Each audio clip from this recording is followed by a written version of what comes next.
আসসালামু আলাইকুম। মোহাম্মদ ফয়সাল অফিসিয়াল চ্যানেলের পক্ষ থেকে আপনাদের স্বাগতম। আজকে টিউটোরিয়ালে আমরা প্রোগার্ড নিয়ে বিস্তারিত আলোচনা করব। এটা ব্যবহারের সুবিধা অসুবিধা, এটা কিভাবে ব্যবহার করবেন, ডিটেইলে একটা ভিডিও থাকবে। তো সরাসরি কাজে চলে যাব। এর আগে বলে নেই যে প্রোগার্ড আমরা কেন ব্যবহার করব। সাধারণত আমি অনেকগুলো ভিডিও দিয়েছি যে অ্যাপ্লিকেশন ডিকম্পাইল করে সেগুলো আবার অ্যান্ড্রয়েড স্টুডিওতে কোডগুলো ঢুকিয়ে প্রজেক্টটা আবার বিল্ড করে অ্যাপ তৈরি করে ফেলা যায়। সেগুলো প্রজেক্টে প্রোগার্ড ইউজ করার না করার ফলে কিন্তু আমরা হুবহু অ্যাপ্লিকেশন ক্লোন করে ফেলি। তো প্রোগার্ড ইউজ করার পরে অ্যাপ্লিকেশনের সিকিউরিটিটাই অন্যরকম হয়ে যায়। পরে ডিকম্পাইল করলে কোডগুলো আর বোঝা যায় না। এর জন্যই মূলত আমরা প্রোগার্ড ব্যবহার করব। তো প্রথমে আমি একটা অ্যাপ্লিকেশন প্রোগার্ড ব্যবহার করা ছাড়া বিল্ড করি। এখানে অ্যাপিকে আমি বিল্ড করতেছি রিলিজ ভার্সনে। এখানে পাসওয়ার্ড বসিয়ে নিয়েছি, ক্রিয়েট দিয়েছি। অবশ্যই এখানে একটু অপেক্ষা করতে হবে। তো বিল্ড হইল, আমরা এই লোকেশন চলে যাচ্ছি। তো এইখানে একটা সফটওয়্যার ইউজ করব আমি। এটা গিটহাবে ওপেন সোর্স প্রজেক্টেই আছে। তো এটা আমি পিন করে নিচ্ছি স্টার্ট মেনুতে বা টুলবারে। ওকে, তো এটা ওপেন করি। তো এখন যে ভার্সনটা আমাদের রিলিজ হইল বিল্ড হয়ে, তো সেইটা আমি এটার ভিতরে নিয়ে ছেড়ে দিচ্ছি। তো ডিকম্পাইল হচ্ছে আর কি প্রোগার্ড ব্যবহার করা ছাড়া অবস্থায়। আমরা দেখব যে এই অ্যাপ্লিকেশনের ভিতরে কোডগুলো কি বোঝা যাচ্ছে কিনা। আমার প্যাকেজ নেমে চলে যাচ্ছি। তারপরে এইখানে একটা অ্যাডাপ্টার ওপেন করছি। তো অ্যাডাপ্টার ওপেন করার পর দেখা যাচ্ছে যে কোডগুলো বোঝা যাচ্ছে, আর কোডগুলো কোনো ভেঙে যায় নাই, সবগুলো ঠিকঠাক আছে। এটা কপি পেস্ট করলে হুবহু কাজ করবে। এখানে যে অন্যান্য কোডগুলো আছে সেগুলো মোটামুটি সব বোঝাই যাচ্ছে। এটা প্রপারলি কাজ করবে যখন অ্যান্ড্রয়েড স্টুডিওতে আবার এই কোডগুলো পেস্ট করা হবে। তো প্রোগার্ড ব্যবহার করা ছাড়া মূলত এরকম কোডগুলো পড়ে ফেলা যায় বা আবার রিকম্পাইল আবার অ্যাপ্লিকেশনটা এই কোডগুলো ইউজ করে ব্যবহার করে ফেলা যাবে। তাই এখন আমি এই প্রজেক্টটাতেই প্রোগার্ড ইউজ করব। ইউজ করার পরে আমরা দেখব যে এটা আমি ডিলিট করে দিচ্ছি।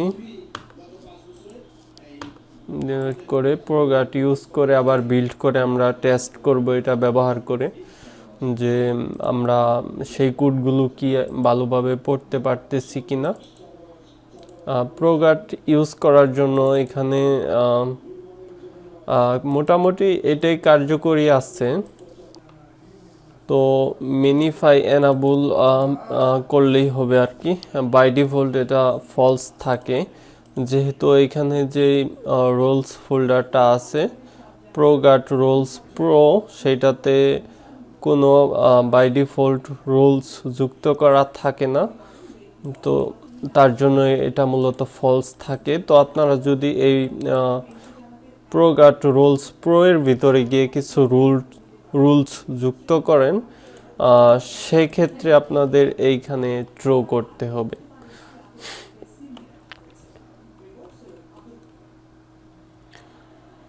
তো আমি এটা সিঙ্ক করে নিচ্ছি রুলস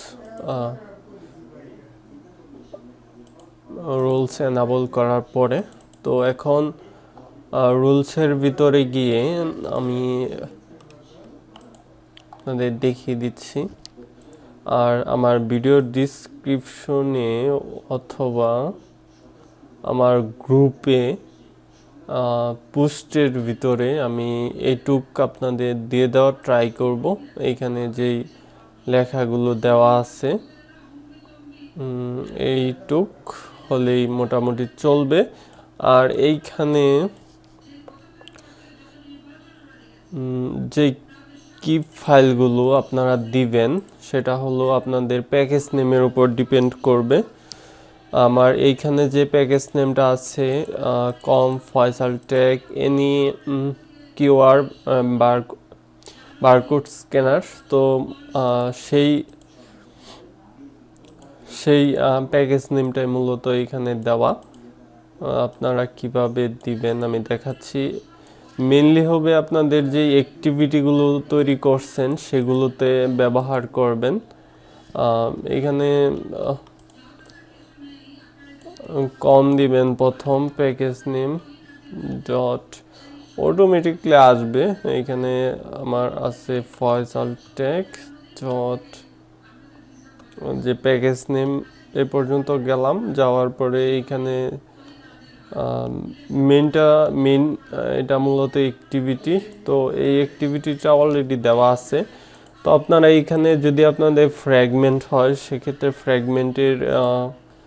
ফ্র্যাগমেন্টও ইউজ করতে পারেন, সমস্যা নাই। এইখানে তো আমি জাস্ট একটা অ্যাক্টিভিটি নেম দিলাম। তো এই অ্যাক্টিভিটিটা আপনার কন্ট্রোল প্রেস করে যদি মাউসে ক্লিক করেন তাহলে সরাসরি সেই অ্যাক্টিভিটিতে চলে যেতে পারতেছেন। তো এইখানে এরকমভাবে অ্যাক্টিভিটি দিবেন। যতগুলো অ্যাক্টিভিটি তৈরি করবেন বা ফ্র্যাগমেন্ট তৈরি করবেন, এখানে ফ্র্যাগমেন্টও অ্যাড হবে। এখানে স্ক্যান ফ্র্যাগমেন্ট দেখতে পাচ্ছেন, এটা মূলত একটা ফ্র্যাগমেন্ট। তারপরেও কিন্তু এইখানে প্রোগার্ডে আমি সেইটা যুক্ত করতে পারছি। এরকমভাবে নতুন নতুন আপনারা তৈরি করবেন। কন্ট্রোল ডি দিয়ে ডুপ্লিকেট করে প্যাকেজ নেম দিবেন, দেন প্যাকেজ নেম দেওয়ার পর ডট ফ্র্যাগমেন্ট বা অ্যাক্টিভিটি এগুলো দিবেন। আরেকটা বিষয় হলো আপনাদের যদি স্পেশালি কোনো মডেল ক্লাস থাকে, যে মডেল ক্লাসগুলো মূলত সার্ভার থেকে মডেল ক্লাসের মাধ্যমে ডাটাগুলো সার্ভার থেকে নিয়ে আসে, মডেল ক্লাসের কে যদি রং হয় সেক্ষেত্রে সার্ভার থেকে কিন্তু ডাটাগুলো আসবে না। তাই সবচাইতে ইম্পর্টেন্ট হলো যে আপনাদের মডেল ক্লাসটা কিপ রাখা। যদি এখন বলি যে এই প্রোগার্ড অ্যাড করার পরে আপনাদের যে সমস্ত অসুবিধা হতে পারে, সেটা যদি ফুললি অফলাইন অ্যাপ হয় সেক্ষেত্রে তেমন কোনো অসুবিধা লক্ষ্য করা যাবে না এখানে অ্যাক্টিভিটিগুলো অ্যাড করার পরে। তবে যদি সেটা অনলাইন অ্যাপ হয়, মানে সার্ভার থেকে ডাটা আসতেছে বা সার্ভারের ডাটা যাচ্ছে, সেক্ষেত্রে বেশ কিছু লাইব্রেরি আছে যেমন OKSTTP বা রেট্রোফিট, এগুলো ইউজ করলে সার্ভার থেকে যেহেতু মডেল ক্লাসের মাধ্যমে বা ওইগুলো লাইব্রেরি ইউজ করে ডাটা আসে, এইখানে যদি রুলস ঠিকভাবে না যুক্ত করেন, এই প্রোগার্ডের এই যে রুলসগুলি আছে এই রুলসগুলি যদি ভালোভাবে যুক্ত না করেন সেক্ষেত্রে কিন্তু অ্যাপ্লিকেশন ওপেনিংয়ে ক্র্যাশ করবে বা ওইখান থেকে ডাটা লোডের যে পেজ সেই পেজে যাওয়ার পরে বা সেই মেথডে যাওয়ার পরে কিন্তু ক্র্যাশ করবে। তো আপনাদের অবশ্যই লক্ষ্য রাখতে হবে যে মডেল ক্লাসগুলোর মাধ্যমে ডাটাগুলো নিয়ে আসতেছেন সেই মডেল ক্লাসগুলোর ভেরিয়েবলগুলো যাতে প্রোগার্ড অ্যাড করার পরেও সঠিক থাকে, এরকমভাবে আপনাদের প্রোগার্ড যুক্ত করতে হবে। এটা মূলত সমস্যা আমি যা দেখলাম, মোটামুটি অনেকবার অনেক জায়গায় ইউজ করছি, ইউজ করার পরে দেখলাম যে সার্ভার থেকে ডাটা ফ্যাচের ক্ষেত্রে সমস্যা করতেছে বেশি। এমনিতে অফলাইন অ্যাপে কোনো প্রবলেম তেমন একটা করে না। আর এইভাবে অ্যাক্টিভিটিগুলো অ্যাড করবেন। অ্যাড করার পরে আমরা এবার বিল্ড করে দেখতে পারি যে প্রোগার্ডটা আমাদের সাকসেসফুলি ভাবে অ্যাড হয়েছে কিনা। এইখানে আমি আবার বিল্ডে চলে যাচ্ছি। আর অবশ্যই রিলিজ ভার্সন আপনারা বিল্ড করবেন, সেই ক্ষেত্রে আপনাদের এটা আরো সুন্দরভাবে কাজ করবে। আর আরেকটা বিষয় লক্ষ্য রাখতে হবে, প্রোগার্ড অ্যাড করার পরে আপনাদের প্লে স্টোরে তো ABB ফাইল আপলোড করেন, কিন্তু আপনাদের একটা ABK ফাইল তৈরি করে সেইটা আপনাদের ফোনে রান করে ভালোভাবে দেখে নেবেন যে প্রোগার্ড যুক্ত করার পরে সেই অ্যাপিকে ফাইলটি ভালোভাবে কাজ করছে কিনা।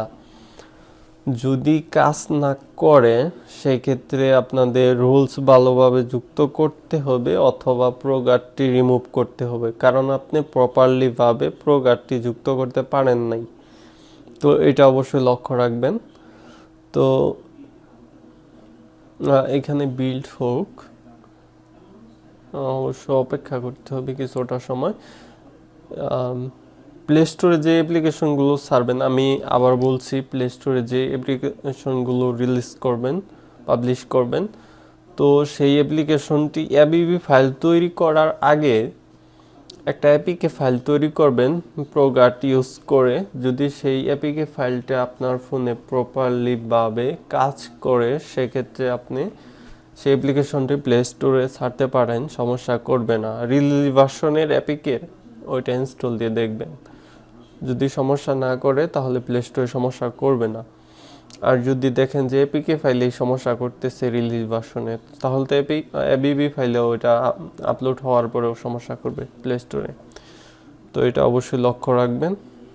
তো এখন অ্যাড করার পরে মানে প্রোগার্ড অ্যাড করার পরে কিন্তু বিল্ড হতে মোটামুটি অনেকটা সময় লাগতেছে।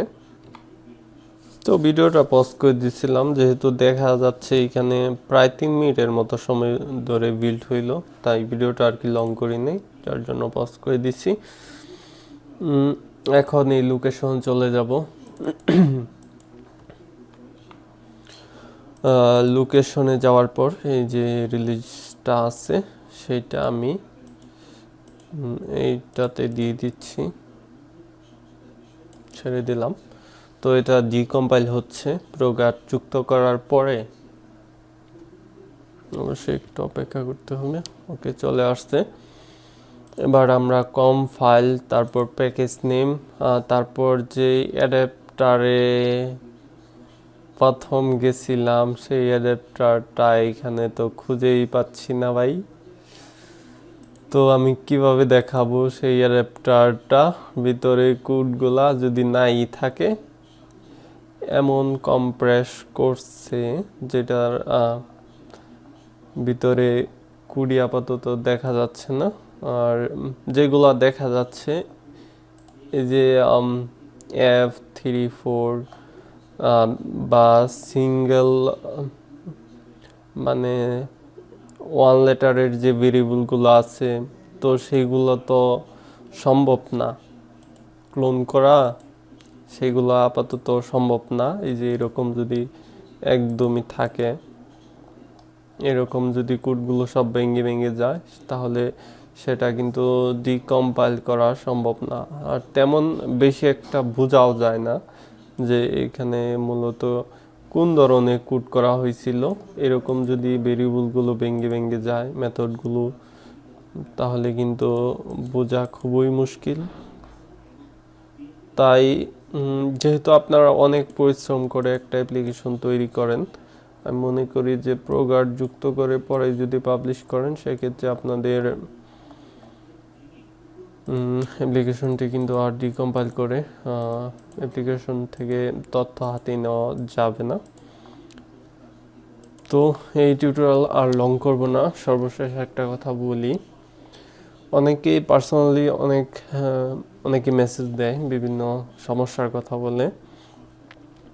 আমি যদি একা সব সমস্যা মানে পার্সোনালি মেসেজ আদান প্রদান করি সেক্ষেত্রে দেখা যাবে যে আমার পার্সোনালি মেসেজ আদান প্রদান করতে আমার দিন শেষ।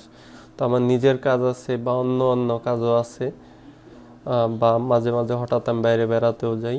তো এরকম মানে যদি পার্সোনালি আলাপ হয় সেক্ষেত্রে মেসেজ করবেন যেগুলো আমাকে দিয়ে কাজ করাতে চান, এই ধরনের পার্সোনালি আলাপ করতে পারেন। কিন্তু যদি মানে এমনি কিছু এরর বা কিছু সমস্যা সেগুলো যদি সমাধান করতে আমাকে পার্সোনালি মেসেজ করেন, সেটা তো আর সবাইকে দেওয়া সম্ভব হচ্ছে না। তাই আমি অনেক দিন আগে প্রায় 2 বছর বা তারও আগে মনে হয় একটা গ্রুপ করছিলাম, যেটা নাম আমি অলরেডি আমার যে কমিউনিটিতে পোস্ট করে দিয়েছি। এখানে পোস্ট করে দিয়েছি যে